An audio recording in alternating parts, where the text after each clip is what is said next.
महाराज कहते हैं कि जब जय और विजय का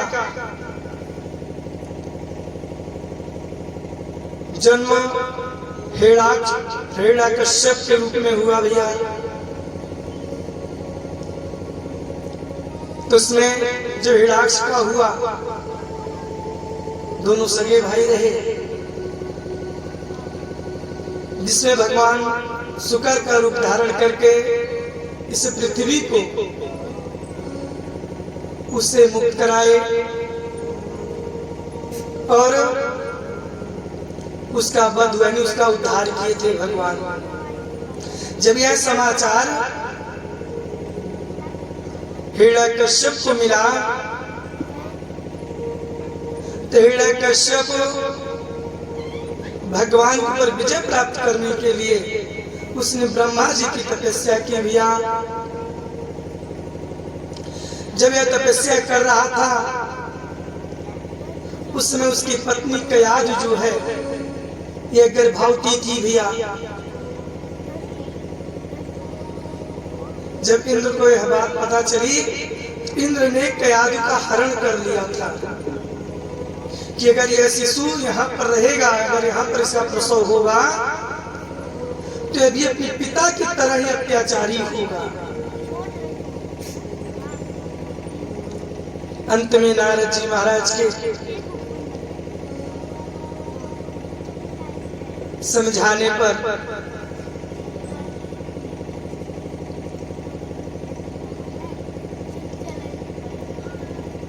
यह लाकर फिर हिरण्यकश्यप के क्षेत्र में छोड़ गए। और उसी समय नारद जी महाराज ने कयाद को हर एक प्रकार से भक्ति मुक्ति के लिए अपने उसी नारायण नारायण नाम के मंत्र का जप देकर चले गए। बोली, हे देवी, जब भी तुम्हें किसी भी प्रकार का भय हो तो तुम्हें नारायण नारायण रटते रहे। भैया कोई भी मंत्र हो, अगर हम भाव के साथ में उसका रटन करते हैं तो हमारी रक्षा करती है। बस भावना भाव होनी चाहिए। तो भैया हम लोग भी भगवान के नाम का कुछ रटन कर लेते हैं। हाँ, श्रीमन नारायण नारायण नारायण, श्रीमन नारायण नारायण नारायण, श्रीमन नारायण नारायण नारायण, श्रीमन नारायण नारायण नारायण, श्रीमन नारायण नारायण नारायण, श्रीमन नारायण नारायण नारायण,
इसी नारायण नारायण के रटन से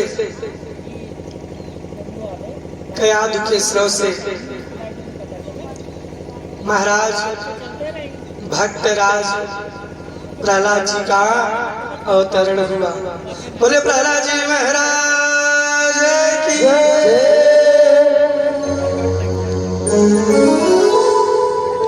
इधर हिरण्यकश्यप भैया अपनी तपस्या को पूर्ण करके अपने नगर को आया। बहुत प्रसन्नचित था।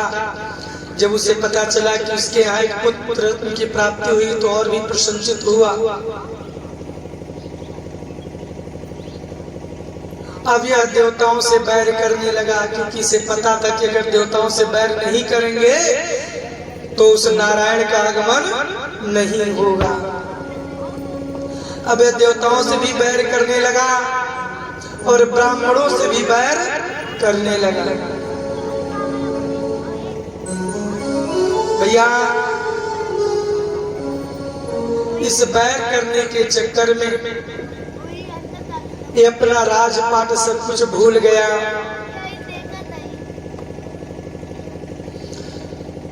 एक दिन इसे ज्ञात हुआ कि मेरे पास एक पुत्र भी है और उसकी भी शिक्षा दीक्षा होनी चाहिए। इसलिए इसने अपने गुरुदेव शुक्राचार्य जी के यहाँ शिक्षा दीक्षा के लिए भेज दिया। बहुत प्रसन्नचित हुआ।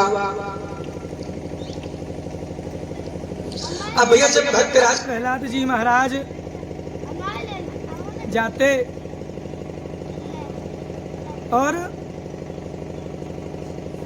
शिक्षण दीक्षा के लिए,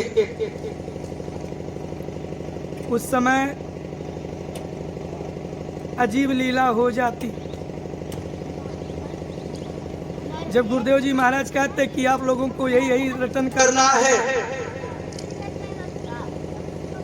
तो प्रहलाद जी महाराज वहां पर श्रीमन नारायण ही रटते रहते थे। जब उनके गुरुदेव ने कहा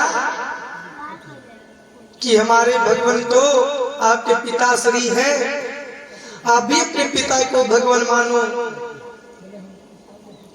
तो प्रहलाद जी महाराज ने कहा ये तो सत्य है कि पिता जन्मदाता है, इसमें कोई संशय नहीं है। लेकिन हे महाराज, सबका पिता एक ही है जो पार ब्रह्म परमेश्वर है।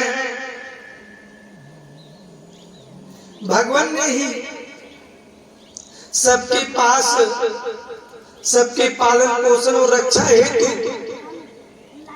पिता के स्वरूप में अपना एक चौकीदार भेज दिया है भैया। आज हम लोग जो अपने बच्चों की रखवाली करते हैं, हम लोग चौकीदारी कर रहे हैं।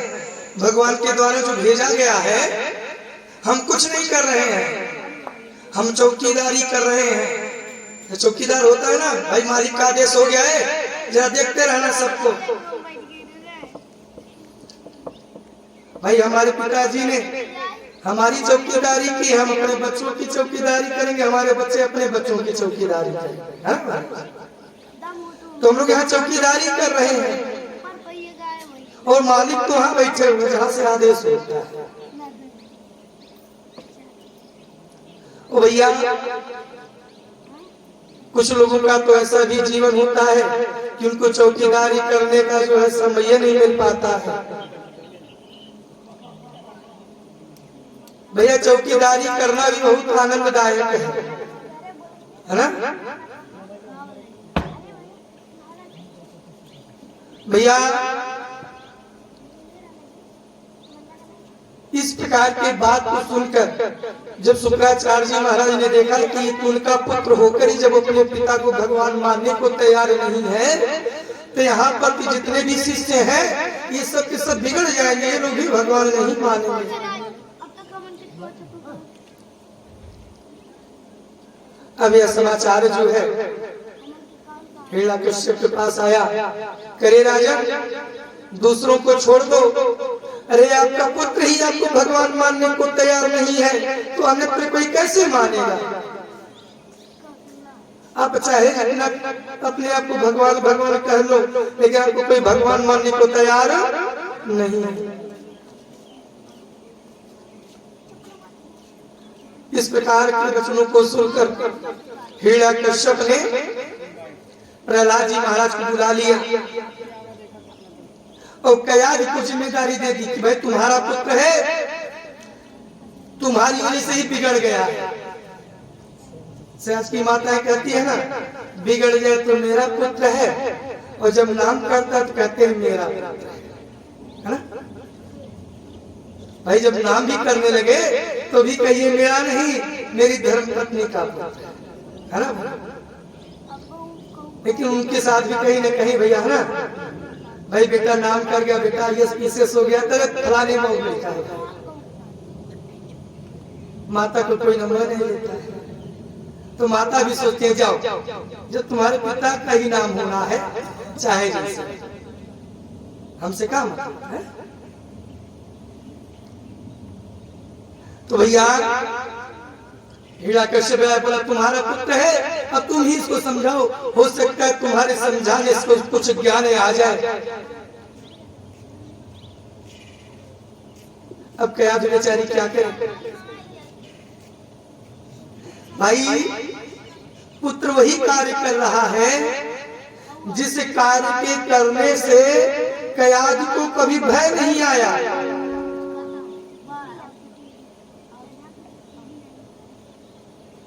प्रहलाद उसी नाम का रटन कर रहे जिस नाम के रटने से कयाद को कभी भय नहीं आया। जब उसने बार बार वही रटा, अब वो कैसे कहते कि बेटा तुम इसको मत करो? बेचारी बड़ी धर्म संकट में प्रहलाद जी महाराज के पास माता पहुंची। बोले बेटा, अरे पुत्र जैसे पिताश्री कह रहे वैसे मान लो। बोली माँ तो सत्य है, लेकिन पार ब्रह्म परमेश्वर सबके पिता है, भगवान तो वही है। अरे चौकीदारी करने वाला कभी घर का और संतान का मालिक नहीं हो सकता है? भाई अगर किसी घर की रखवाली किसी को दे दिया जाए तो उसका मालिक थोड़ी हो जाएगा, जिसका है वही कहा जाएगा मालिक ना। तो मालिक तुम्हारे पर ब्रह्म परमेश्वर है, उन्हीं को मालिक मानेंगे। रक्षक चाहे जितने लोग आ जाए, देखभाल करने वाले चाहे जितने लोग आ जाए।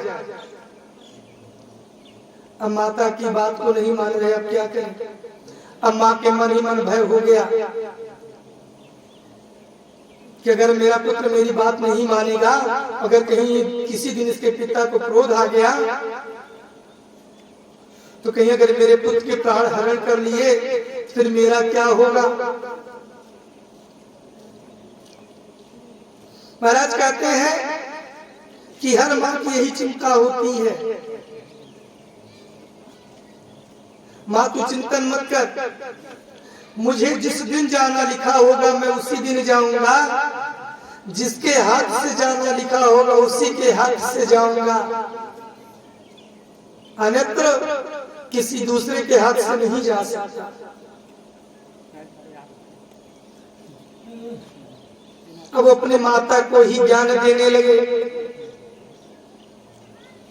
जब कश्यप ने हिरण्यकश्यप ने देखा कि जो है तो किसी की बात नहीं मानने वाला, तो महाराज तरह तरह से प्रहलाद जी महाराज को उन्होंने दंडित किया, लेकिन प्रहलाद जी महाराज किसी को सुनने वाले नहीं।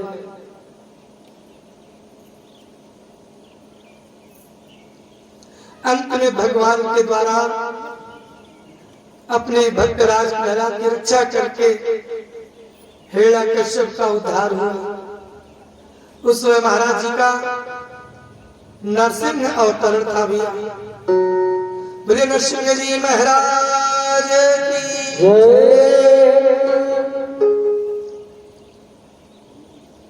भैया। सुखदेव जी महाराज कहते हैं कि हे परीक्षित,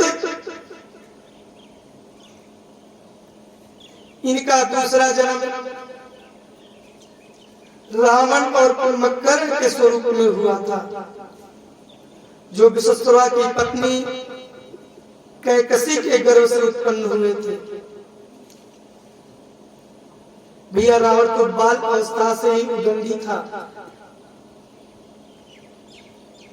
लेकिन परम विद्वान था। अरे जब शिव जी के पास जाता था भैया, तो कैलाश पर्वत भी हिलने लगता था।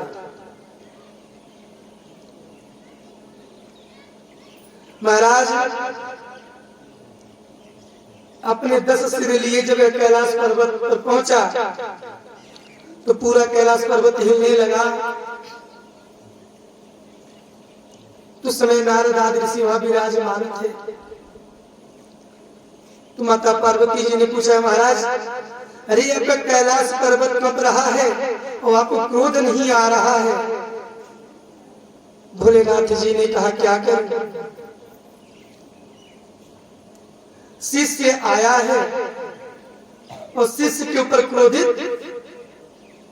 नहीं किया जा सकता। बोले मतलब? बोले अरे रावण आया है, और जब रावण जैसा शिष्य आएगा तो उसका यही है।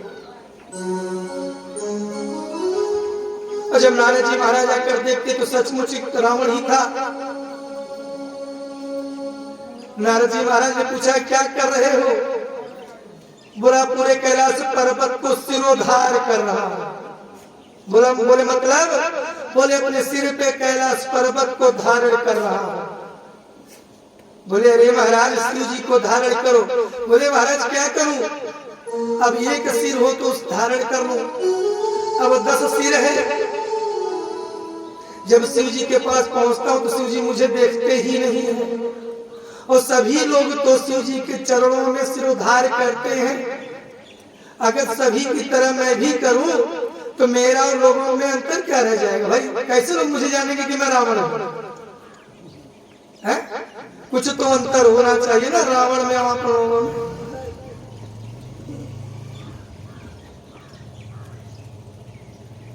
महाराज भगवान शिव जी के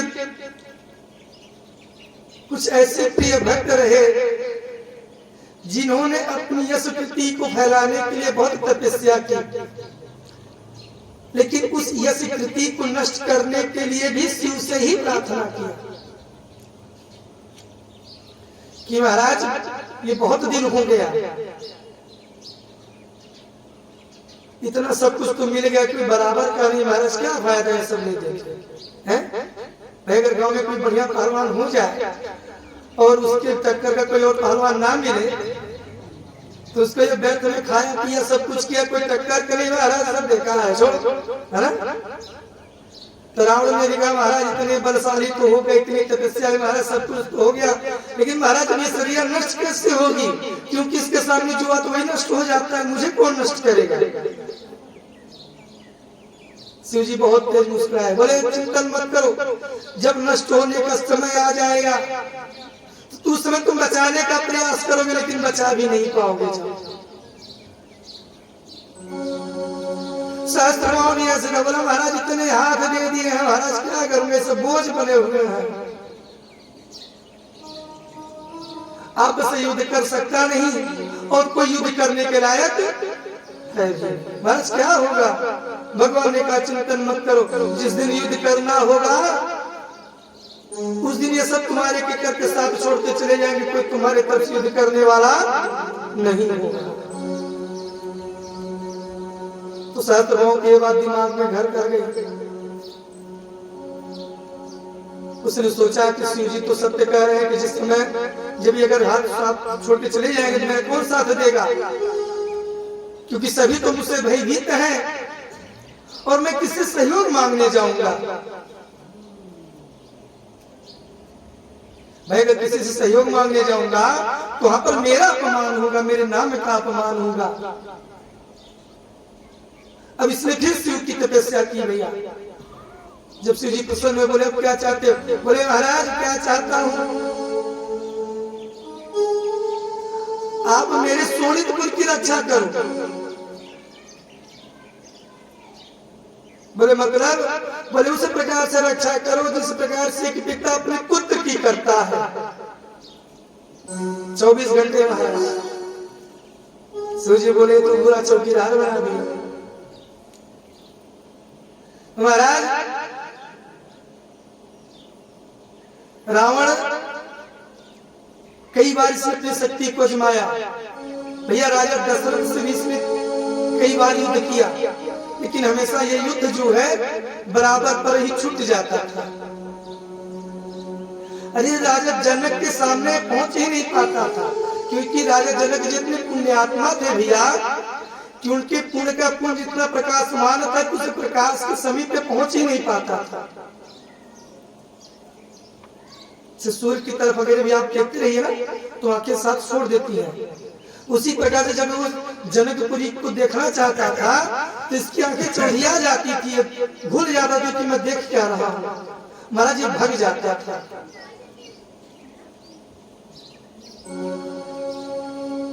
रावण हमेशा जनकपुर और अयोध्या पर विजय प्राप्त करने के तरह तरह के प्रयत्न किया, लेकिन कभी विजय प्राप्त नहीं कर पाया महाराज।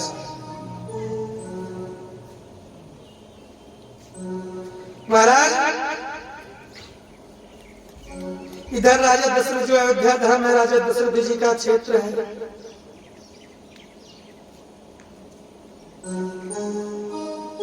यहाँ पे आज सारी कथाओं में प्रचलन है कि श्रवण कुमार को राजा दशरथ जी ने मारा।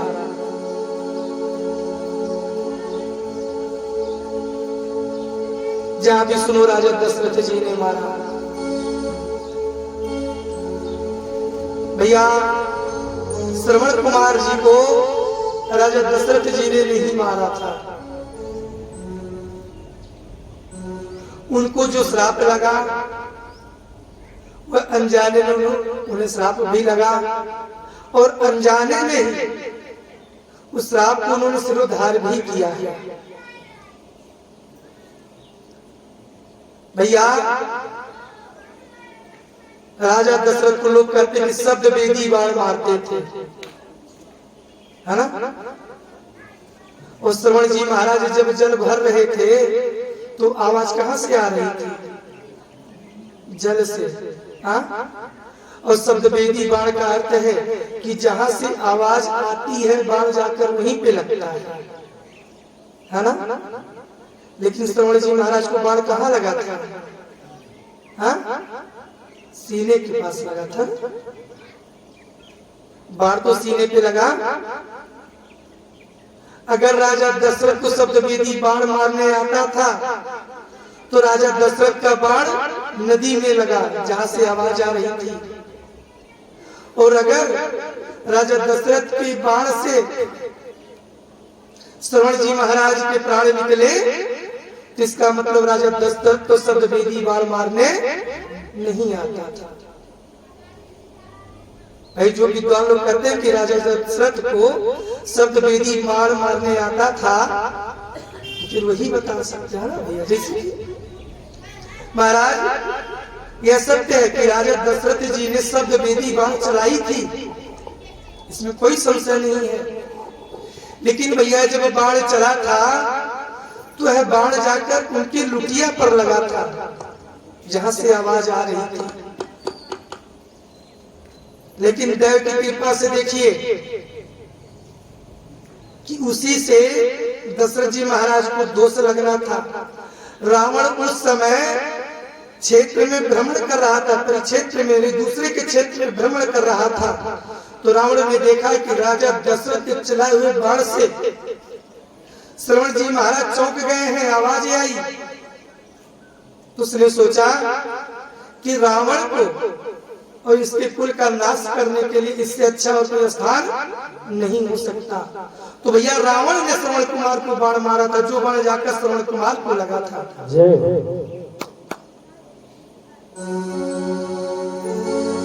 जब बाण श्रवण कुमार को लगा तो हाथ के पास तो लगा ही था, श्रवण कुमार तो जोर से ही चीखे थे।